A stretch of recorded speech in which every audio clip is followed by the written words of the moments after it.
নমস্কার বন্ধুরা, অ্যানাস কিচেন আপনাদের আবারও একবার স্বাগত। আশা করি আপনারা সবাই খুব ভালো আছেন। প্রতিবারের মতো আবারও ফিরে এসেছি নতুন রেসিপি নিয়ে। আর আজকে তৈরি করে দেখাবো ভোলা মাছের ঝুরি। সবাই তো লোটে মাছের ঝুরি খেয়েছেন, কিন্তু এইভাবে ভোলা মাছের ঝুরিটা একবার তৈরি করবেন, একদম মুখে লেগে থাকবে এই রকম একটা রেসিপি। যদি ভালো লেগে থাকে অবশ্যই কিন্তু লাইক শেয়ার করতে ভুলবেন না এবং কমেন্ট বক্সে জানাবেন কেমন হয়েছে। আর আমার চ্যানেলে যারা নতুন প্লিজ সাবস্ক্রাইব করে দিয়ে পাশে থাকার অনুরোধ রইল। ভিডিওটি স্কিপ না করে শুরু থেকে শেষ অবধি দেখতে থাকুন। ভোলা মাছের ঝুরি করার জন্য নিয়েছি 4 পিস ভোলা মাছ। ভোলা মাছটাকে ভালো করে ধুয়ে পরিষ্কার করে নিয়েছি। এরপরে ভোলা মাছগুলোকে সেদ্ধ করে নেব। তার জন্য কড়াতে পরিমাণ মতো জল দিয়ে দিলাম। এবার এক এক করে ভোলা মাছ জলের মধ্যে দিয়ে দেবো সেদ্ধ করার জন্য। আর এর মধ্যে একটু সামান্য লেবুর রস দিয়ে দিলাম, তাহলে ভোলা মাছের যে গন্ধটা থাকে সেটা কিন্তু আর লাগবে না। ভোলা মাছ সেদ্ধ হওয়ার জন্য অপেক্ষা করব। আর একটা কথা বলি, ভোলা মাছ অনেক সময় নরম থাকে। আপনারা যদি মনে করছেন ভোলা মাছটা নরম হয়ে গেছে, এইভাবে সেদ্ধ করে নিয়ে ভোলা মাছের কাঁটাগুলো পরিষ্কার করে নিয়ে ঝুরি করবে, দারুণ লাগে গরম ভাতে। মাছগুলো সেদ্ধ হয়ে গেছে, এবার একটা প্লেটের মধ্যে নিয়ে নেব। এই রেসিপি কিন্তু শুধুমাত্র ভোলা মাছ নয়, অন্য যে কোনো মাছ যদি মনে করছেন একটু নরম হয়ে গেছে, সেই মাছ দিয়েও কিন্তু কাঁটা পরিষ্কার করে নিয়ে ঝুরি করতে পারেন। এবার ভোলা মাছে যেহেতু কাঁটা কিন্তু একদমই থাকে না, খুব একটা মাঝের কাঁটাটাই শুধু থাকে আর সাইডে 2-1টা হয়তো থাকে। এবার কাঁটাগুলো বাদ দিয়ে শুধু মাছগুলো নিয়ে নেবো, সরু সরু কাঁটাগুলো বাদ দিয়ে দেবো। ভোলা মাছ খাওয়া কিন্তু সব থেকে সুবিধের, কারণ এই মাছে কাঁটা একদমই কম থাকে, শুধু মাঝের কাঁটাটা। আর এই মাছ যারা খেতে ভালোবাসেন তারা কিন্তু এইভাবে অনায়াসে এই রেসিপিটা করতে পারেন। কাঁটাগুলো পরিষ্কার করার পরে শুধু মাঝের এই কাঁটাটা রয়েছে, এটা ফেলে দেবো। বাকি মাছগুলো ঠিক একইভাবে করে নেব, শুধু মাছগুলো বেছে নেব। খুব বেশি সময়ও লাগে না কিন্তু।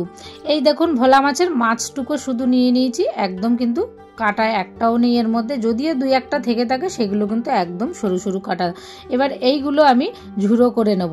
ভোলা মাছের ঝুড়ো করার জন্য নিয়েছি একটা আলু। বড় সাইজের আলুটাকে যেভাবে আলু ভাজা কাটে ঠিক সেইভাবেই কেটে নিতে হবে। আলু ছাড়াও কিন্তু এই রেসিপিটা আপনারা করতে পারেন। আর নিয়েছি 2টো বড় সাইজের পেঁয়াজ কুচি, 5-6 কোয়া রসুন বেটে নিয়েছি, কিংবা থেতো করেও কিন্তু দিতে পারেন। কড়াতে পরিমাণ মতো সর্ষের তেল দিয়ে দিলাম, দিয়ে দেবো এবার পেঁয়াজ কুচি। পেঁয়াজের পরিমাণটা একটু বেশি নিয়ে নেবেন, মাছের পরিমাণ অনুযায়ী অবশ্যই নেবেন।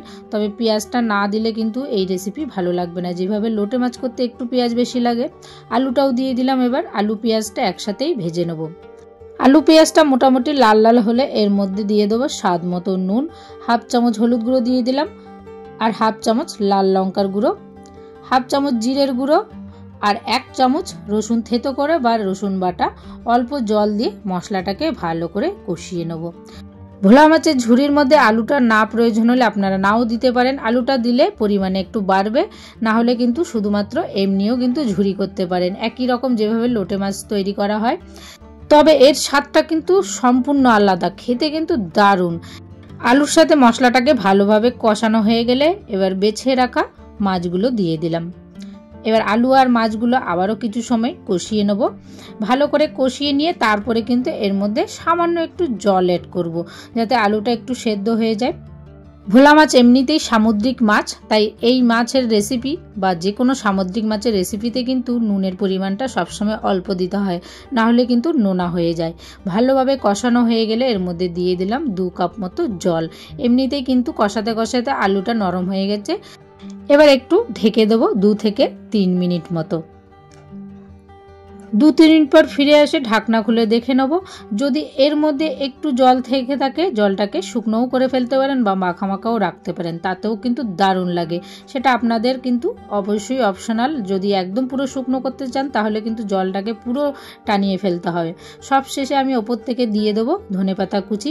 এই ধনেপাতা কুচি দিয়ে ভোলা মাছের ঝুরি একবার তৈরি করবেন, জাস্ট অসাধারণ লাগবে, এর স্বাদ মুখে লেগে থাকবে। এইভাবে কিন্তু আপনারা যে কোনো মাছ দিয়েও কিন্তু ঝুরি করতে পারেন। তবে মাছের কাঁটাটা বাছতে একটু সময় লাগে অন্য মাছে। যেই সব মাছে কাঁটা কম থাকে সেই মাছের কাঁটাগুলো বেছে নিয়ে এইভাবে ঝুরি করবেন, দারুণ লাগবে। ভালোভাবে শুকনো হয়ে গেছে, এবার আমি একটু দেখিয়ে দিচ্ছি। দেখুন এই রকম থাকতে এবার কিন্তু নামিয়ে ফেলতে হবে। একটা পাত্রে নামিয়ে নেব। আপনারা কিন্তু অবশ্যই একবার হলেও এইভাবে ভোলা মাছ দিয়ে এই রেসিপিটা ট্রাই করবেন, গরম ভাতে দারুণ লাগবে। আশা করি আপনাদের ভালো লেগেছে। দিয়েছি। আর যদি ভালো লেগে থাকে লাইক শেয়ার করতে ভুলবেন না এবং কমেন্ট বক্সে জানাবেন কেমন হয়েছে। আর নিত্য নতুন রেসিপি দেখার জন্য চ্যানেলটিকে সাবস্ক্রাইব করে দিয়ে পাশে থাকার অনুরোধ রইল। সুস্থ থাকবেন, ভালো থাকবেন, আবারও দেখা হবে নেক্সট রেসিপি নিয়ে। প্লিজ আপনারা অবশ্যই পাশে থাকবেন। ধন্যবাদ।